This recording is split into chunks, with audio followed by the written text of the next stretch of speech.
বাংলাদেশে যারা লোকালি ব্যবসা করে বা অনলাইনে প্রোডাক্ট সেল করে থাকে তারা একটি বিশাল সুযোগ মিস করছে। তারা নিয়মিত অ্যাড রান করতেছে, সঠিক মানের কন্টেন্ট পাবলিশ করতেছে, কিন্তু তাও তারা তাদের সঠিক কাস্টমার পাচ্ছে না। অন্যদিকে কেউ লাইভে এসে একটা প্রোডাক্ট দেখাচ্ছে, সেই বিষয়ে কথা বলতেছে এবং বিক্রি করতেছে। আর এটাই হলো লাইভ স্ট্রিম। এটা শুধু ট্রেন্ড না, এটি বিশ্বের দ্রুত বাড়তে থাকা বাজারগুলোর একটি। 2024 সালের ডেটা অনুযায়ী এর মোট ভ্যালু ছিল প্রায় $858 বিলিয়ন, আর এটা 2034 সালের মধ্যে প্রায় $3 ট্রিলিয়ন পৌঁছাবে। মানে প্রতি বছর প্রায় 19.6% হারে এটি বাড়তেছে।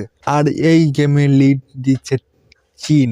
2023 সালে তারা একাই প্রায় $680 বিলিয়ন বিক্রি করেছে লাইভে এসে। তো সবচেয়ে বেশি বিক্রি হয় ফ্যাশন ও পোশাক, প্রায় 21% থেকে 24% মার্কেট শেয়ার। আর লাইভ শপিং এর সবচেয়ে মারাত্মক বিষয় হচ্ছে এখানে কনভার্সেশন রেট প্রায় 30%, আর যেখানে নর্মাল ই কমার্স অনেক পিছিয়ে। এই কারণে অ্যামাজন আর টিকটক শপ তারা দুজনেই এই ট্রেন্ডের পিছনে ঝাঁপিয়ে পড়েছে। এখন প্রশ্ন হলো, আপনার সঠিক কাস্টমারের কাছে আপনার পণ্যটি বিক্রি করতে আপনি দেরি করতেছেন না?